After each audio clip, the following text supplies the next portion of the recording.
बांकीपुर और दतिया विधानसभा सीट पर हुए उपचुनाव में बीजेपी की हार के बाद पार्टी में इस वक्त आत्ममंथन का दौर चल रहा है। दतिया में तो पूरे जिला कार्यकारिणी को भंग कर दिया गया है, नए तरह से संगठन को खड़ा किया जाएगा। वहीं बांकीपुर की बात करें तो बांकीपुर में मुख्यमंत्री सम्राट चौधरी ने इस हार को लेकर भाजपा के प्रदेश के दफ्तर में बैठक की है। ये बैठक करीब 2 घंटे तक चली। इस बैठक में जिले के सभी विधायक थे, बीजेपी के संगठन के लोग थे। कहा जा रहा है कि कोई एक्शन यहाँ भी लिया जा सकता है। उधर बीजेपी एनडीए के नेताओं में भी खलबली सा माहौल है। रामकृपाल यादव कह रहे हैं कि ऐसी जीत की उम्मीद नहीं थी उन्हें कि पीके जीत जाएंगे। गिरिराज सिंह कह रहे हैं कि पीके ने झूठ के आधार पर चुनाव लड़ा है, कुत्ते बिल्ली वाले बयान को उन्होंने भुना लिया, जबकि असल में वैसा कोई बयान दिया नहीं गया था पार्टी के नेताओं के द्वारा आधिकारिक तौर पर। तो बीजेपी में क्या कुछ चल रहा है, क्या फैसले लिए जा सकते हैं, इस पर आज हम चर्चा करेंगे। केशव जी, आत्ममंथन चल रहा है, इसमें से क्या निकलने वाला है? आत्ममंथन तो चल रहा है और हम लोग पहले भी बात करते रहे हैं। भारतीय जनता पार्टी जब किसी सीट पे जहां उन्हें जीत की पूरी उम्मीद रहती है और इस तरह से हार जाए तो वो बहुत ही ब्रूटल एनालिसिस करते हैं। वो बहुत ही निर्दयतापूर्वक उस बात का विश्लेषण करते हैं कि किन कारणों की वजह से उनकी मांद में उनकी हार हो गई है।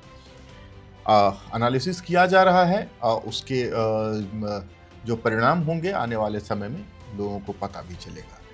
महत्वपूर्ण बात यह है कि यहाँ से बिहार की राजनीति में क्या कुछ होने वाला है। क्या बिहार की राजनीति कोई करवट ले रही है, यह बड़ा सवाल हो गया है।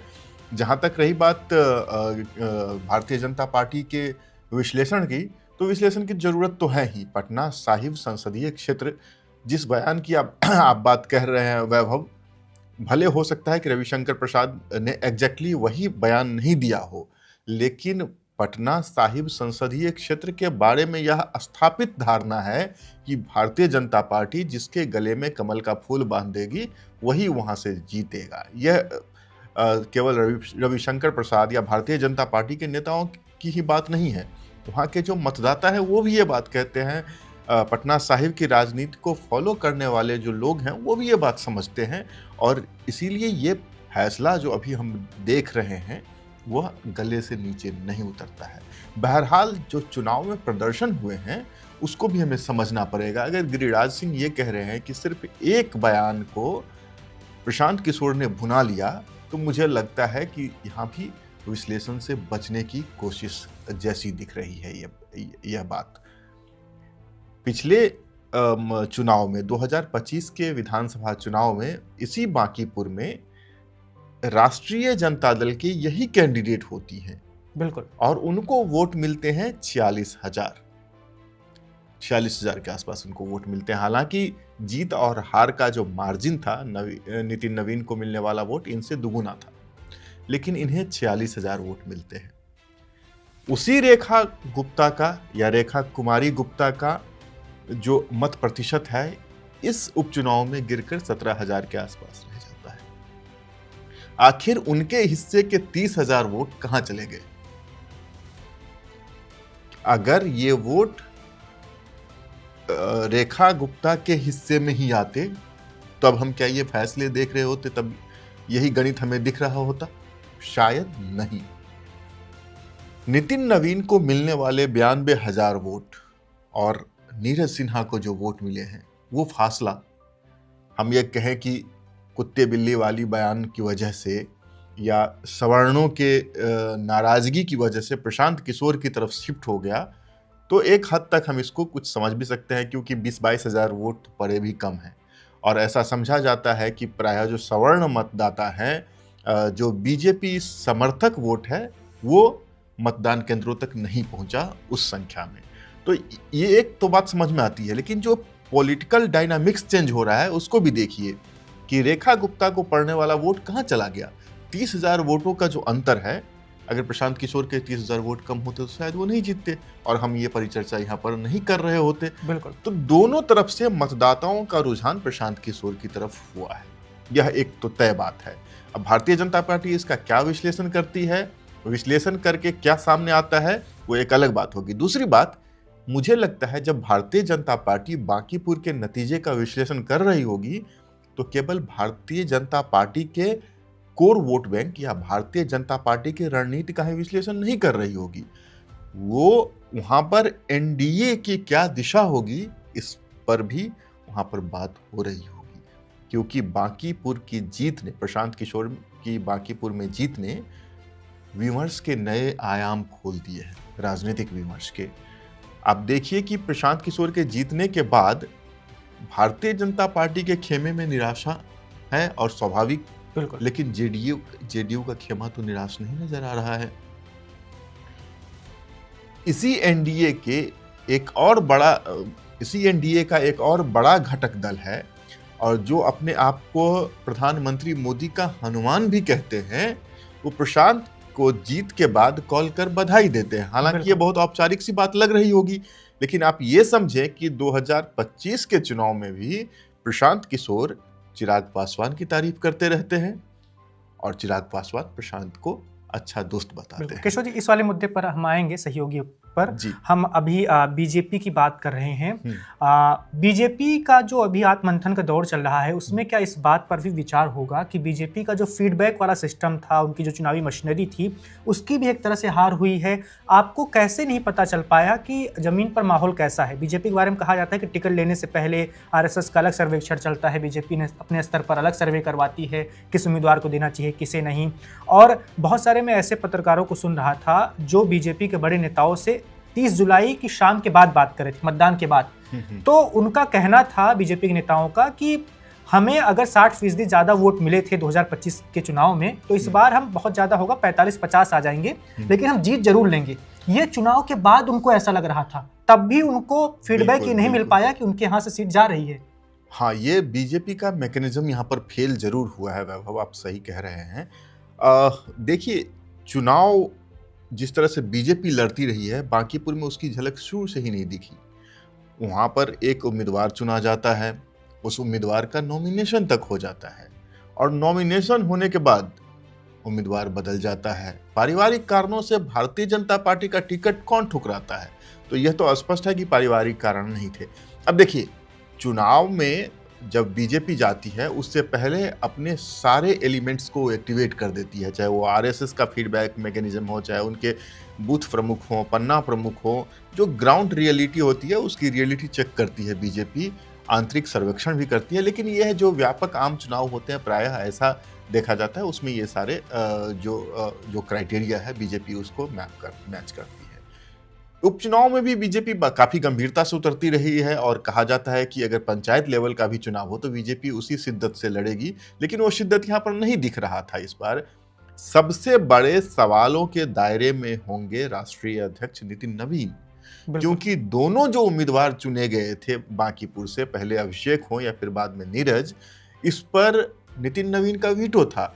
मुझे एक घड़ी के लिए यह भी लगता है कि जो मैकेनिज्म है भारतीय जनता पार्टी को, यहाँ पर उसे किनारे रखकर नितिन नवीन ने अपने भरोसे पर एक ऐसा उम्मीदवार चुना, और उन्हें, मुझे नहीं लगता कि रंच मात्र भी आशंका होगी कि जिस सीट को अभी 7-8 महीने पहले उन्होंने इतने बड़े अंतर से लगभग दोगुने वोटों से जीता है, वहाँ पर यह हश्र होगा। और मैं फिर से बार बार यह बात कह रहा हूँ कि बांकीपुर की जनता को, बांकीपुर के दूसरी पार्टी के नेताओं को भी कभी यह भरोसा नहीं होगा कि भारतीय जनता पार्टी खासकर उपचुनाव में इस तरह से हार जाएगी।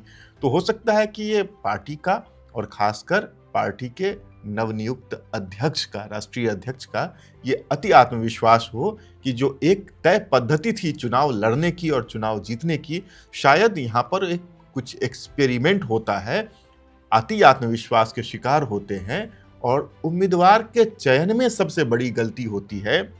और फिर दूसरी गलती होती है, देखिए, भारतीय जनता पार्टी, इसे क्या हम गलती माने? जैसे बहुत लोगों को मैं सुन रहा हूं, उनका कहना है कि नितिन नवीन चाहते ही यही थे कि ऐसे कमजोर प्रत्याशी को टिकट दिया जाए जो विधायक बने, जो इनके कहे अनुसार रहे, इनके पूरे कंट्रोल में रहे। कहीं किसी ऐसे नेता को दे दिया जाता जो आगे चलकर उस विधानसभा क्षेत्र को अपना क्षेत्र बना लेता, और नितिन नवीन, जो उनके पिताजी और उनका खुद 20 सालों का एक गढ़ रहा है, वो उनके हाथ से उनका क्षेत्र चला जाता। क्या ये भी वजह हो सकती है?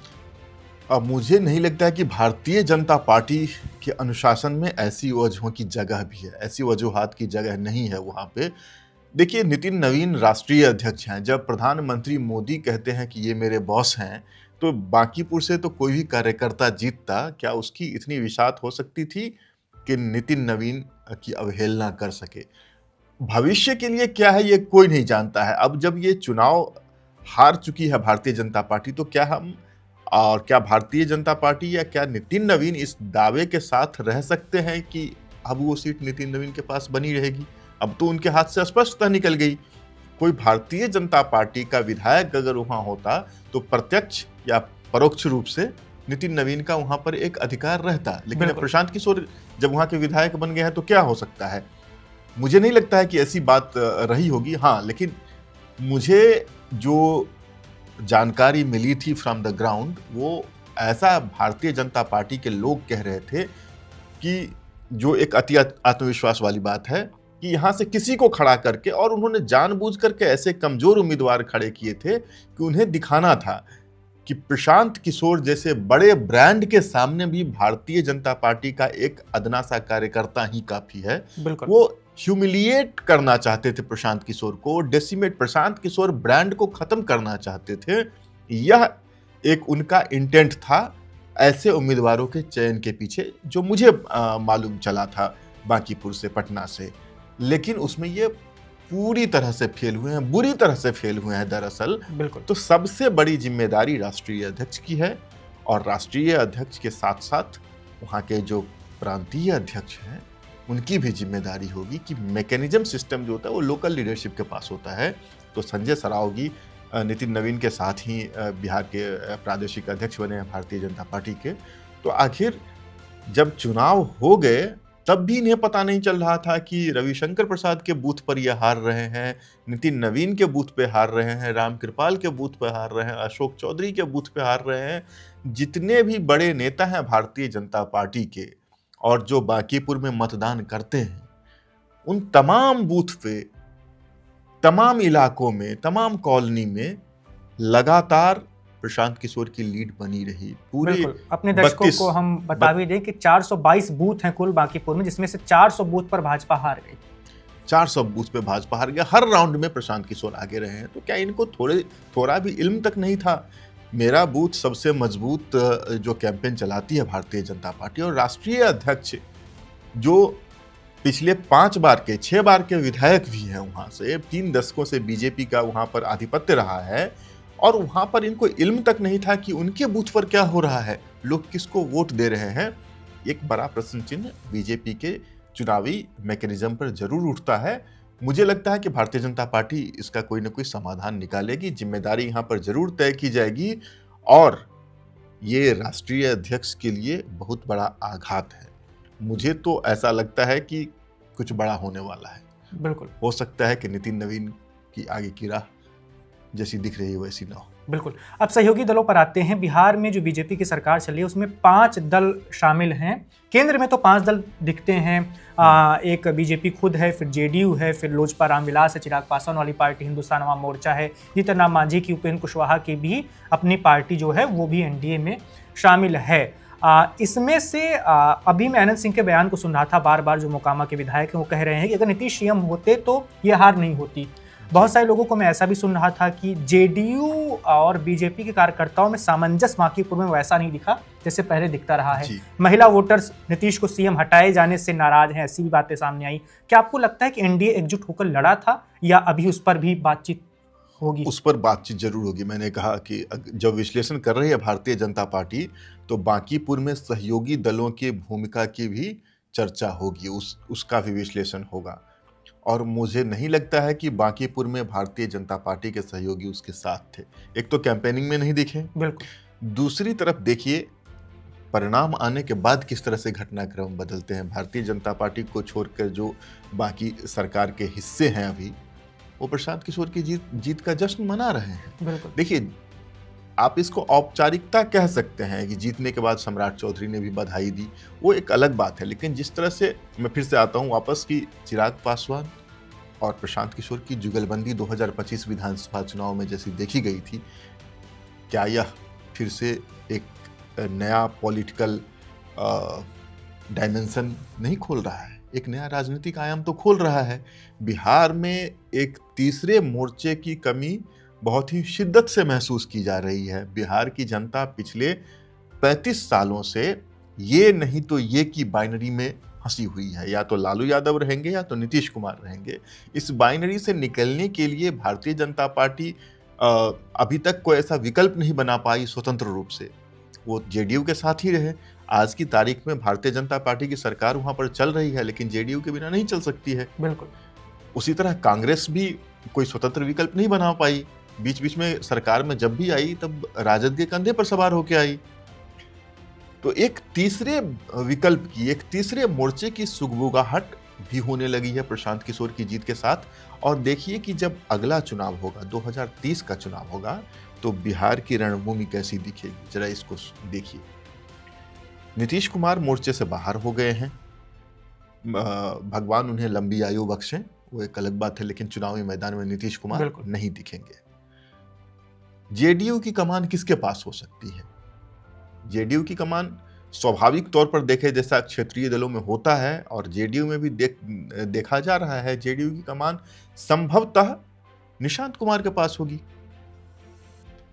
अब एक तरफ आप निशांत को रखें, दूसरी तरफ तेजस्वी को रखें, तीसरी तरफ आप सम्राट चौधरी को भी रख सकते हैं, और चौथी तरफ आप रखें प्रशांत किशोर को। एक मोर्चा चिराग पासवान को भी दे दें। चलिए, अब जब ये चारों पांचों युवा नेता मैदान में रहेंगे तो किसका किसका पलड़ा भारी है? भारतीय जनता पार्टी की राजनीति को भी यहां पर समझना पड़ेगा। देखिए, राजनीति में कुछ भी असंभव नहीं है। अगर बिहार में प्रशांत किशोर नामक राजनीतिक विचारधारा का या राजनीतिक विकल्प का उदय होता है तो भारतीय जनता पार्टी के लिए भी एक अच्छी बात हो सकती है। जेडीयू का सहारा छोड़ के वो जा सकते हैं प्रशांत किशोर के साथ। जब भी लड़ाई आमने सामने की प्रशांत किशोर और निशांत कुमार के बीच होगी, जेडीयू की कमान अगर निशांत कुमार के पास रहती है और जनसुराज की कमान ऑब्वियसली प्रशांत किशोर के पास है, जब मैदान में ये दोनों रहेंगे तो जनता का झुकाव किसकी तरफ होगा, यह कोई पहेली नहीं है। तो प्रशांत किशोर की जीत एक नए विकल्प की सुगबुगाहट को जन्म दे चुका है, एक नए मोर्चे की सुगबुगाहट को जन्म दे चुका है। हो सकता है कि जो एनडीए के घटक दल हैं उनमें भी रीअलाइनमेंट होगा। हो सकता है कि राजद के जो घटक दल हैं उनमें भी रीअलाइनमेंट होगा, क्योंकि कहा तो ये भी जा रहा है कि बांकीपुर उपचुनाव में कांग्रेस तो कहीं दिखी नहीं, और कांग्रेस राष्ट्रीय जनता दल को भी यह मनाने में लगी हुई थी कि हम उपचुनाव नहीं लड़ते हैं, यहाँ पर प्रशांत किशोर को वॉक ओवर देते हैं। हालांकि इनडायरेक्टली वो वॉक ओवर ही था, लेकिन राजद की मजबूरी थी, क्योंकि पिछला चुनाव उन्होंने लड़ा था, 46,000 वोट आए थे, दूसरे नंबर पर रहे थे, तो मैदान ऐसे खाली नहीं छोड़ सकते हैं, वरना एक अलग ही परसेप्शन परसेप्शन क्रिएट होगा। वो तेजस्वी यादव वो उस परसेप्शन को एक्सेप्ट नहीं कर रहे थे, इसीलिए वहाँ पर उन्होंने अपने उम्मीदवार दिए थे। उम्मीदवार उतार करके नॉर्वे चले गए छुट्टियां मनाने के लिए, बाद में आए, एक दिन रोड शो किया, 17,000 पर उनके कैंडिडेट सिमट गए। बिल्कुल। तो चाहे सत्ता पक्ष जो है अभी या फिर जो विपक्ष है, उसमें रीअलाइनमेंट देखने को मिल सकता है आने वाले दिनों में। जिस तरह से चिराग पासवान या फिर जेडीयू के नेता प्रशांत किशोर की प्रशंसा कर रहे हैं, बहुत ही ज़्यादा संभव है कि 2029 से पहले बिहार में एक नए गठबंधन की शुरुआत हो जाए। और एक बात और यहाँ पर नोटिसेबल है, नोट करने लायक ये है कि प्रशांत किशोर की इसमें महारत भी है। बिल्कुल, महागठबंधन उन्होंने ही बनाया था, वो शब्द ही उन्होंने दिया था 2015 में। आपके कहने का मतलब ये है कि चिराग पासवान से तो इनकी अच्छी दोस्ती है ही, बीच बीच में बातचीत होती रहती है। यादव परिवार में भी, लालू परिवार में भी तेज प्रताप को अपने साथ जरूर रखते हैं, अभी कई मुलाकातें हुई है। तेज प्रताप उतर गए थे उनके साथ मैदान में। बिल्कुल। तो कांग्रेस पार्टी से भी इनके संबंध अच्छे रहे हैं। तो कुल मिला के आपका कहना है कि हो सकता है 2029 से पहले या 30 से पहले, 2029 से पहले, लोकसभा चुनाव से पहले नया रीअलाइनमेंट पॉसिबल है। क्या इसके पीछे केशव जी ये भी वजह हो सकती है कि मान लीजिए प्रशांत किशोर अगर दूर की बहुत सोच रहे हैं, इनकी पार्टी, इनका गठबंधन जीत जाता है, जब सीएम बनाने की बात आएगी तो चिराग पासवान का भी एक सपना है मुख्यमंत्री बनने का बिहार का, तो प्रशांत किशोर जातीय तौर पर बिहार में मुख्यमंत्री बन पाए, इसकी स्वीकार्यता शायद उतनी ना हो पाए, ब्राह्मण समाज से वो आते हैं, तो क्या उस वक्त चिराग का ये सपना देखते हुए ही आएंगे पीके के साथ? ये बहुत ज्यादा संभव है। हालांकि जो बाध्यता प्रशांत किशोर की है वही बाध्यता चिराग पासवान की भी है।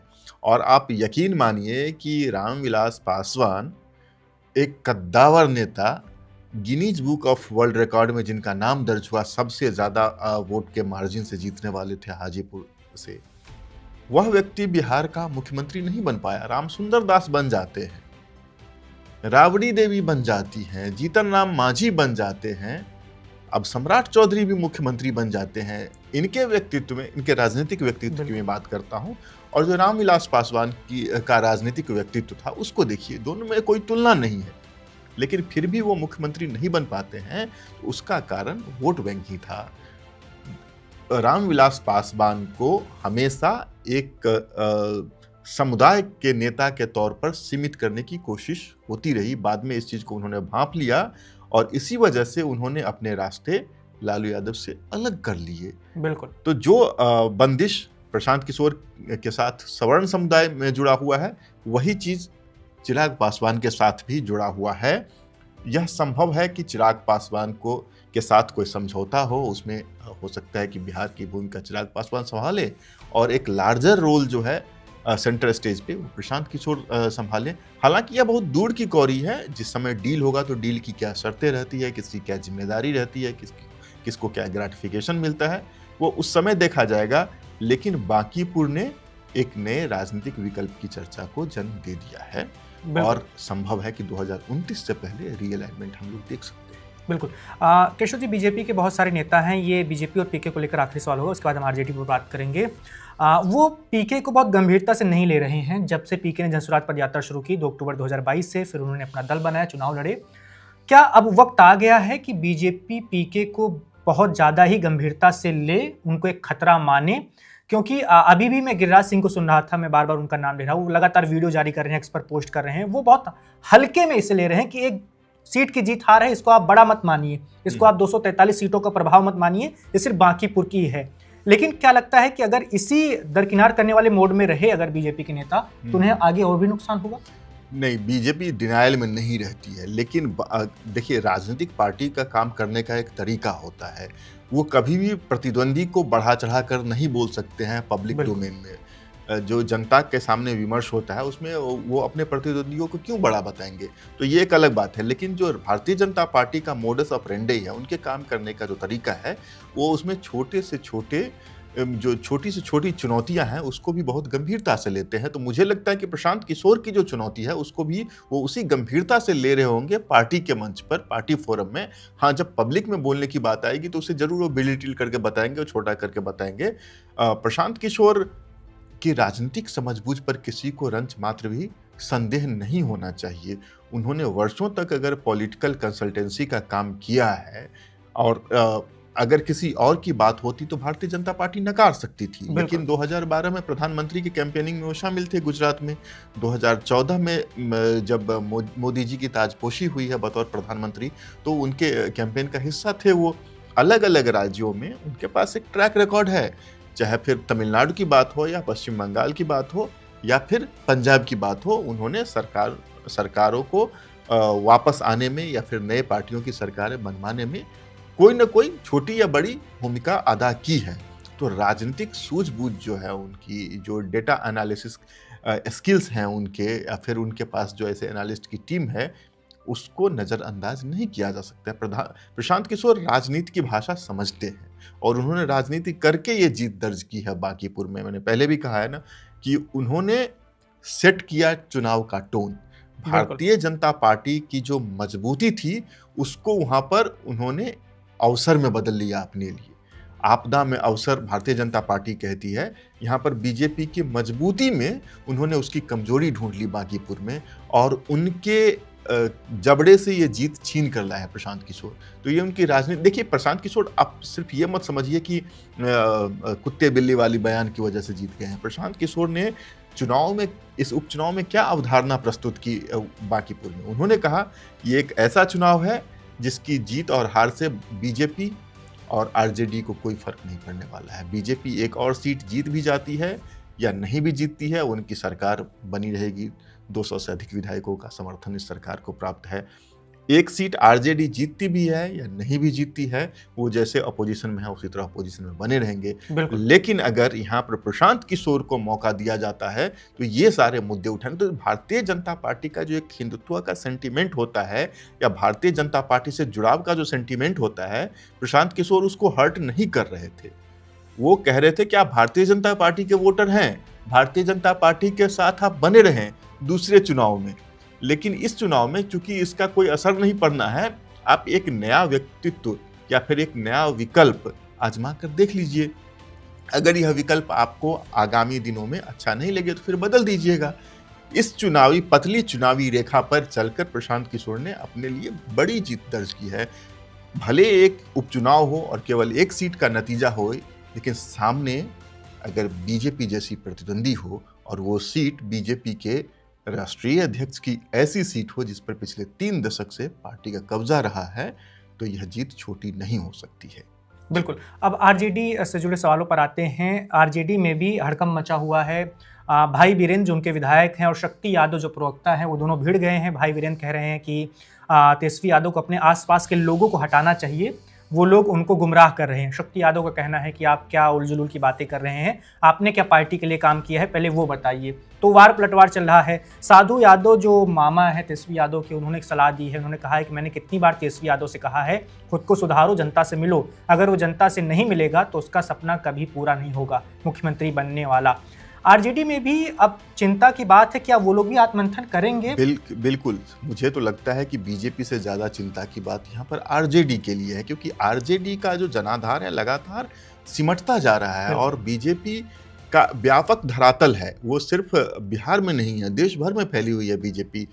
आरजेडी केवल बिहार में है और वहाँ भी सिमट रही है।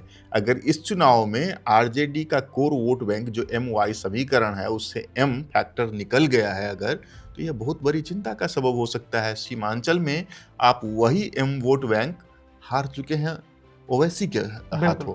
बिहार के अलग अलग हिस्सों में आप अलग अलग विकल्पों को अपना अलग अलग वोट बैंक लुटाते रहेंगे तो पार्टी के अस्तित्व पर एक दिन सवाल जरूर बनेगा। और देखिए, जो शक्ति यादव वाला मामला है, अभी राष्ट्रीय जनता दल के एक और प्रवक्ता पार्टी छोड़कर शामिल हो गए भारतीय जनता पार्टी में, और उन्होंने भी परोक्ष रूप से शक्ति यादव पर ही हमला बोला है।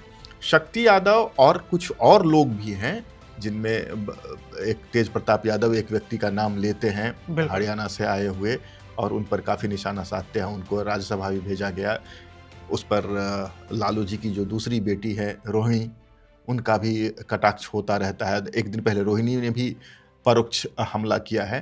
तो यह जरूर है कि तेजस्वी यादव को अपनी राजनीतिक गतिविधियों को फिर से परिभाषित करने की ज़रूरत है। साथ ही साथ जो राजद का इस वक्त थिंक टैंक है, देखिए राजद में कमान लालू जी के हाथों में रहती थी, लेकिन उनके पास जो लोग थे वो सीधे समाजवादी विचारधारा या समाजवादी स्कूल ऑफ थॉट्स से चुनकर आए थे, पक कर आए थे। उसमें रघुवंश प्रसाद होते थे, उसमें जगदानंद सिंह होते थे, उसमें शिवानंद तिवारी होते थे। ये लोग ग्राउंड की सारी रिपोर्ट रखते थे, लोगों से इनका मिलना जुलना होता था, नीतियों को समाजवाद के सांचे पर कस कर देखते थे। धीरे धीरे वो पीढ़ी खत्म हो गई। इस नई पीढ़ी में जो लोग कह सकते हैं कि लालू यादव के करीबी हैं या लालू परिवार के करीबी हैं, वही तेजस्वी यादव को एक राजनीतिक परिधि दे रहे हैं, तेजस्वी यादव को घेर कर बैठे हुए हैं। तेजस्वी की अपनी भी समझ मेरे ख्याल से राजनीतिक रूप से उतनी प्रखर नहीं हुई है। Tejashwi is a good campaigner, campaigning के लिए निकलते हैं तो अच्छा कैंपेन करते हैं, भीड़ भी आती है, लेकिन एक राजनीतिक समझ जो होती है, राजनीतिक विचारधारा होती है ना, वो विकसित अभी नहीं हुई है, क्योंकि अभी तेजस्वी को संघर्ष करना बाकी है। पार्टी उनकी पिता की बनी बनाई पार्टी मिली है। हालांकि पार्टी का रिसर्जेंस भी तेजस्वी के समय में हुआ है। जो लालू यादव की एक छवि थी, उस छवि से पार्टी को निकालने का प्रयास कर रहे हैं तेजस्वी यादव, लेकिन उस चक्कर में अपने इर्द गिर्द ऐसे लोगों को उन्होंने बिठाया हुआ है जिस पर बार बार आरोप लगते रहे हैं कि इन लोगों के पास ग्राउंड की रियलिटी नहीं है, इन लोगों के पास जनता से जुड़ाव नहीं है, और ये केवल अपना राजनीतिक हित साधने के लिए, अपनी राजनीतिक महत्वाकांक्षा के लिए तेजस्वी को गलत सलाह देते हैं। अब ये हो सकता है कि अपनी राजनीतिक महत्वाकांक्षा के लिए तेजस्वी को गलत सलाह दे रहे हैं, लेकिन यहीं पर तेजस्वी और लालू यादव का अंतर सामने आता है।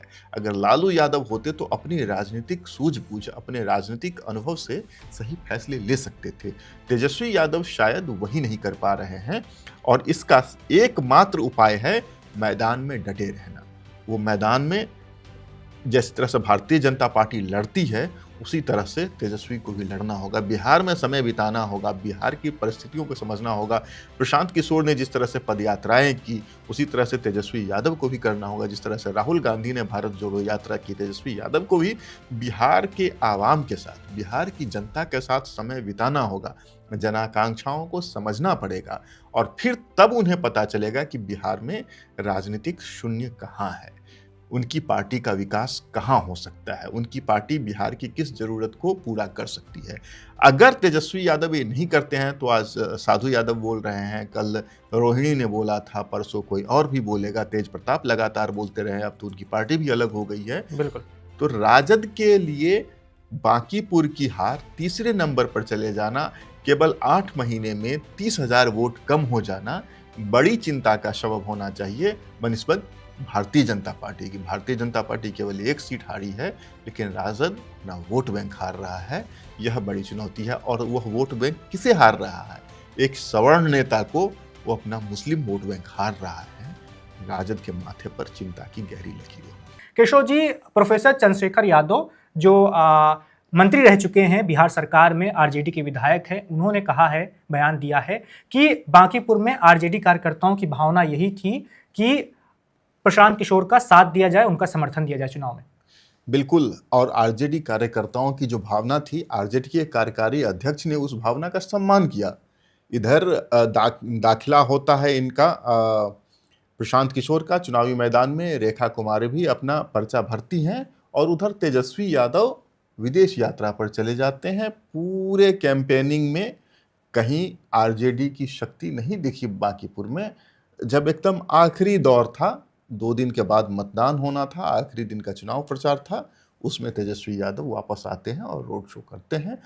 क्योंकि जो लोग हैं, ये तो कार्यकर्ताओं की भावना थी, लेकिन जो मतदाता हैं उनको भी तो दिखाना पड़ेगा। कल भी हमारी बात हो रही थी, और हम बार बार इस पर बात करते रहे हैं।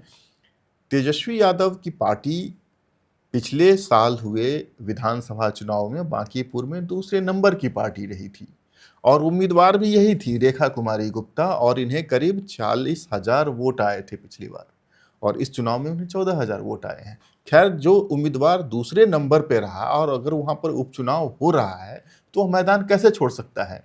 फिर एक परसेप्शन भी तो है, फिर आप को क्या समझा जाएगा उस पूरे विधानसभा में और पूरे राज्य में?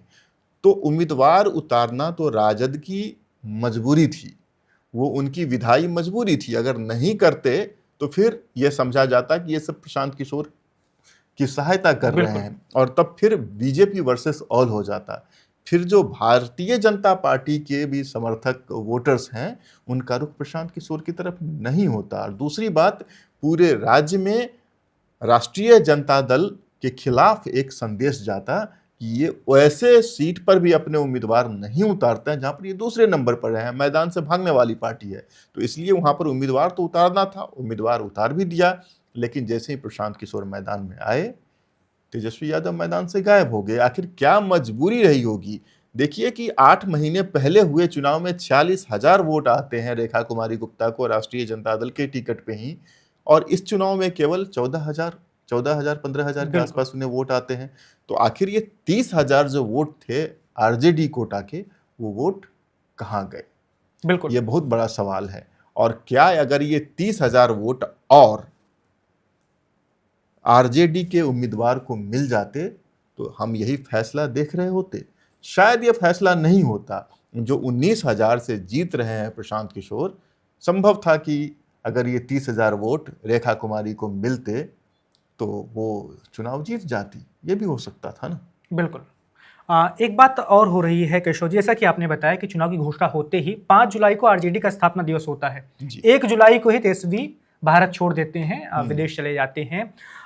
अगर इन दोनों के बीच में ऐसी अंडरस्टैंडिंग बनी कि तेजस्वी के को कहा गया, एक मैसेज पहुंचाया गया कि आप इस चुनाव में बहुत हल्का हाथ रखिए, ज्यादा ताकत मत लगाइए, इन दोनों के बीच में पुल का काम किसने किया होगा? सबको पता है पिछले चुनाव में प्रशांत किशोर ने लालू परिवार को बिल्कुल भी नहीं बख्शा था। तेजस्वी यादव की पढ़ाई लिखाई को लेकर तमाम बातें उन्होंने कही, जंगल राज को बार बार दोहराया उन्होंने वो शब्द। फिर भी तेजस्वी इस बात के लिए राजी हो गए कि वो पीके की अप्रत्यक्ष तौर पर ही थोड़ी बहुत मदद कर सके।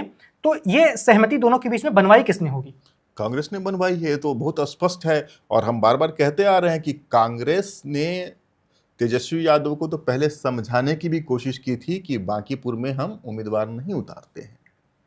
हालांकि देखिए 2025 में आरजेडी का उम्मीदवार था, लेकिन 2020 में बांकीपुर से कांग्रेस का उम्मीदवार मैदान में था और उनकी भी क्या हार हुई थी वो भी जग जाहिर है। खैर 2025 में आरजेडी अपना उम्मीदवार उतारती है, 2026 में कांग्रेस आरजेडी को मनाने की कोशिश करती है कि बांकीपुर से प्रशांत किशोर को लड़ने दिया जाए, प्रशांत किशोर वर्सेस भाजपा हो, मुकाबले को त्रिकोणीय नहीं बनाना चाहिए ताकि भारतीय जनता पार्टी को हराया जा सके। एक सीट पर भी अगर सत्ताधारी दल हारता है तो उनके मनोबल पर इसका असर पड़ेगा और एक परसेप्शन भी बदलेगा राज्य भर में।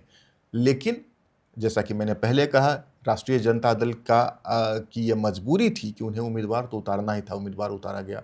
बाद में कांग्रेस ने आरजेडी को मनाया, तेजस्वी यादव को मनाया कि वॉक ओवर दे दिया जाए। अब मैदान में तो आ ही गए हैं, लेकिन वॉक ओवर दे देते हैं। लेकिन सबसे बड़ा सवाल वैभव यहाँ पर यह है कि तेजस्वी यादव की क्या मजबूरी थी ऐसी जो सीट वो जीत सकते थे, जहां पर पिछली बार उनके उम्मीदवार को 46,000 वोट आए हैं। इस बार भारतीय जनता पार्टी का उम्मीदवार भी कमजोर है। वो जो सीट वो जीत सकते थे, विधानसभा में ऐसी स्थिति नहीं है कि तेजस्वी यादव की संख्या बहुत अच्छी है कि एक सीट हार भी जाएंगे तो कोई फर्क नहीं पड़ता। हालांकि एक सीट हारने से विधानसभा का जो गणित है उस पर कोई फर्क नहीं पड़ेगा। विपक्ष के नेता पहले भी थे, अब भी हैं, लेकिन एक एक सीट का महत्व होता है। उस स्थिति में तेजस्वी यादव की ऐसी क्या मजबूरी थी कि कांग्रेस द्वारा मीडिएशन करने पर वो इस बात के लिए राजी हो गए कि पीके को वॉक ओवर दे दिया जाए। क्या मजबूरी है ऐसी? क्या बिहार की राजनीति नई करवट ले रही है? क्या नए गठबंधन की पटकथा लिखी जा रही है? यह सोचने वाली बात है, क्योंकि जिस स्थिति से आरजेडी गुजर रही है उसी स्थिति से कमोवेश जेडीयू भी गुजर रही है। तो भारतीय जनता पार्टी एक ध्रुव पर कायम है, लेकिन आरजेडी, जेडीयू, कांग्रेस, फिर जो छोटी छोटी पार्टियां हैं, चिराग पासवान की एलजेपी, जीतन राम मांझी की हम, और लेफ्ट पार्टियां, क्या इनका रुख है? क्या बिहार की राजनीति में एक Bharatiya Janata party versus all होने वाला है, या फिर जो दो पारंपरिक ध्रुव हैं, जो दो परंपरागत ध्रुव हैं, एक पर बीजेपी रहेगी, दूसरी तरफ कांग्रेस और आरजेडी, और तीसरी तरफ नई पार्टियां प्रशांत किशोर के साथ एक छत्र छाया में एक उसमें आएंगी? एक बात की चर्चा और हो रही है केशव जी, लोगों को कहना है, खासकर बीजेपी के लोगों का, कि पीके की जीत में सारी वजह रही होंगी। यूजीसी का मामला, भरत तिवारी का मामला, बीजेपी उम्मीदवार से नाराजगी, तमाम सारी वजह रही। लेकिन इस बात को भी नकारा नहीं जा सकता कि पीके ने पैसे के दम पर भी ये चुनाव लड़ा है और जीता है। बीजेपी के मंत्री हैं, वो पहुंचे हैं नीरज कुमार सिन्हा के घर, उनको सांत्वना देने के लिए या उनको समझाने के लिए कि कोई बात नहीं, अच्छे से लड़े आप। तो उनसे वो कह रहे हैं, ये वीडियो भी है, दर्शकों को हम अपने दिखाएंगे भी, वो कह रहे हैं कि बहुत अच्छे से लड़े आप नीरज कुमार सिन्हा से। एक खरबपति आदमी को जो छल से चुनाव लड़ रहा था उसको आपने कड़ी टक्कर दी। खरबपति का मतलब वो पीके के पैसों की बात कर रहे हैं, जो कि बिहार में लगातार 25 से ही बात उठ रही है कि इतने महंगे तरीके से उनका कैंपेन रहता है, प्रोफेशनल की भीड़ रहती है जो सैलरी लेते हैं, तो पीके बहुत पैसा लगाकर चुनाव लड़ रहे हैं। दूसरा छल, छल का मतलब वही पुराना वाला बयान कुत्ता बिल्ली वाला, कि ऐसा बयान दिया नहीं गया था, लेकिन पीके ने इतनी बार दोहरा दिया कि सबने मान लिया कि हाँ बीजेपी ऐसा मानकर ही चल रही है। बिल्कुल, देखिए इस बार जो साझा विपक्ष था, इंक्लूडिंग जनसुराज, उन्होंने भारतीय जनता पार्टी को भारतीय जनता पार्टी के फॉर्मूले से ही पटकनी दी है।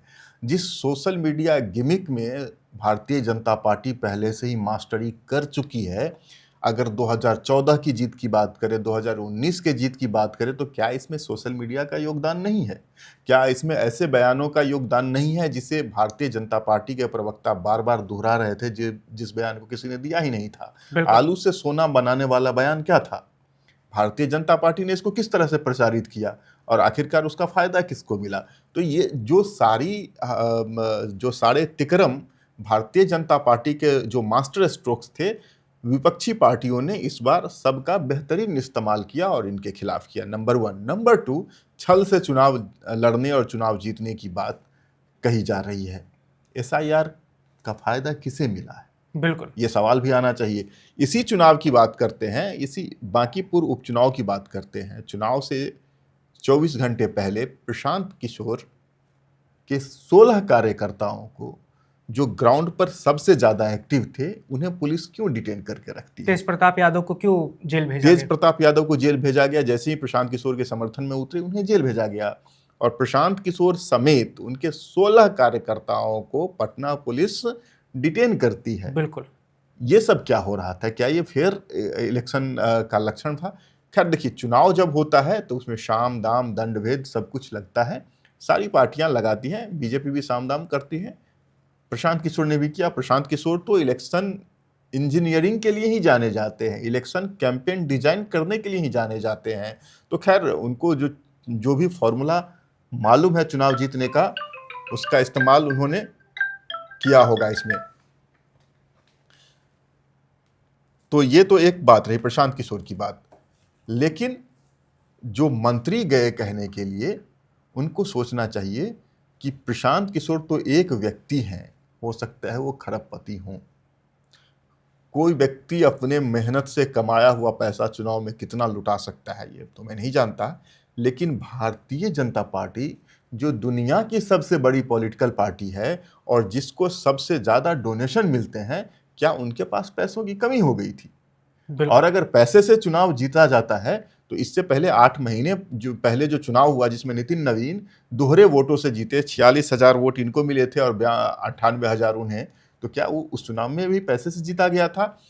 कोई भी राजनेता कम से कम अगर ऐसे बयान देता है, तो ये जनादेश का अपमान होता है। लोगों ने अपने विवेक से किसी उम्मीदवार को चुना है। लोगों के, जनता के विवेक पर, उनके इंटेंट पर, उनकी ईमानदारी पर सवाल खड़े करने का हक राजनीतिक व्यक्तियों को तो कम से कम नहीं ही होना चाहिए। खैर, ये चुनाव हारने की एक बौखलाहट हो सकती है और युवा कार्यकर्ता हैं नीरज, तो उनको ढांढस बंधाने का एक तरीका होगा उनके सीनियर्स का। लेकिन इसको पॉलिटिकल स्फेयर में, राजनीतिक मंचों पर बहुत ज़्यादा महत्व नहीं दिया जाएगा ऐसे बयानों को। पैसे से चुनाव जीता अगर जाता है, तो इसका अर्थ है भारतीय जनता पार्टी जो राज्य दर राज्य जीत रही है, उसमें भी पैसे का योगदान है। बिल्कुल। एक आखिरी सवाल और किशोर जी, क्या अब पीके की बातों में जो दम बढ़ चुका है, मतलब उनका महत्व, उनका वजन बातों का बढ़ चुका है? एक जीत उन्होंने खुद की दर्ज करवा के बीजेपी गढ़ में, जैसे अभी हम कुछ देर पहले ही आपसे बात कर रहे थे कि मुंबई पहुंचे हैं वो सुनेत्रा पवार, जो एनसीपी के अजीत गुट की मुखिया हैं और उप मुख्यमंत्री हैं, उनसे मुलाकात करने के लिए पहुंचे हैं। क्या अब पीके जो कहेंगे, उनकी बातों को, उनके जो पहले के पुरानी पार्टियों जिनके लिए काम करते थे, उनकी नज़रों में उसका वजन अब बढ़ चुका है?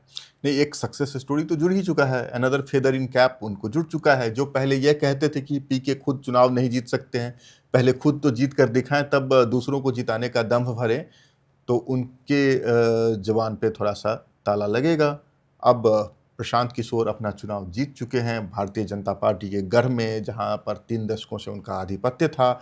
उस आधिपत्य को तोड़कर उन्होंने चुनाव जीता है। भारतीय जनता पार्टी सबसे बड़ी पार्टी, दुनिया की सबसे शक्तिशाली पार्टी, उसको उसकी मांद में घुसकर उसका शिकार किया है। तो इनका कद जरूर बढ़ेगा और जो इनका प्रोफेशन था, उसमें भी इनको थोड़ा और वेटेज मिलेगा। अब कोई ये नहीं कह पाएगा कि प्रशांत किशोर चुनाव नहीं जीत सकते हैं।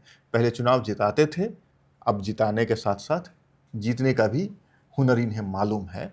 तो एक डेफिनेटली एक उपलब्धि है प्रशांत किशोर के लिए, और मुझे लगता है कि प्रशांत किशोर जिस तरह के कारीगर रहे हैं, आने वाले समय में अपनी इस जीत को भी वो अपने जो उनका अलहिदा प्रोफेशन है उसमें भी भुनाएंगे। बिल्कुल, तो पीके के लिए एक उपलब्धि है ये, और उन्होंने जिस तरह से जीत दर्ज की है उसके अलग-अलग मतलब अलग-अलग अर्थ निकाले जा रहे हैं। पटना के सियासी गलियारों में भी, दिल्ली के सियासी गलियारों में भी, सबके अलग-अलग सबके बयान हैं। सबका किसी का कहना है कि पीके की जीत में आरजेडी का भी योगदान हो सकता है, किसी का कहना है कि पीके की जीत खुद की उनकी जो इंजीनियरिंग होती है, खुद की उनकी जो अभी तक की समझ विकसित हुई है उसकी वजह से वो जीते हैं। वो 14-14 घंटे, 15-15 घंटे लगातार मेहनत कर रहे थे, उसका भी बड़ा योगदान हो सकता है। तो पीके अब बांकीपुर के विधायक बन चुके हैं। विधायक से आगे का उनका रास्ता कैसे होगा बिहार की सियासत में, ये आने वाले 4.5 सालों में पता चल पाएगा। और 2030 में बिहार में अगला जब विधानसभा का चुनाव होगा तब क्या पीके बड़े दावेदार के रूप में सामने रहेंगे, ये भी देखने वाली बात होगी। फिलहाल तक की जो अपडेट थी हमने आपको बता दी है बांकीपुर को लेकर और पीके की सियासत को लेकर। जो भी नई जानकारी सामने आएगी वो भी लगातार वन इंडिया पर आपको मिलती रहेगी। Subscribe to One India and never miss an update. Download the One India app now.